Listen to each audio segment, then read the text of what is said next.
చెట్టు చేమ తోబుట్టులింకా నీకమ్మ.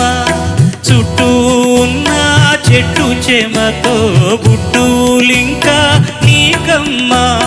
ఆగక పొంగే కన్నీళ్ళే నీ ఆకలి దప్పులు తీర్చేనమ్మా. ఆగక పొంగే కన్నీళ్ళే నీ ఆకలి దప్పులు తీర్చేనమ్మా. పట్టిన గ్రహణం విడిచి నీ బతుకున పున్నమి పండే ఘడియ వస్తుందమ్మా ఒకనాడు.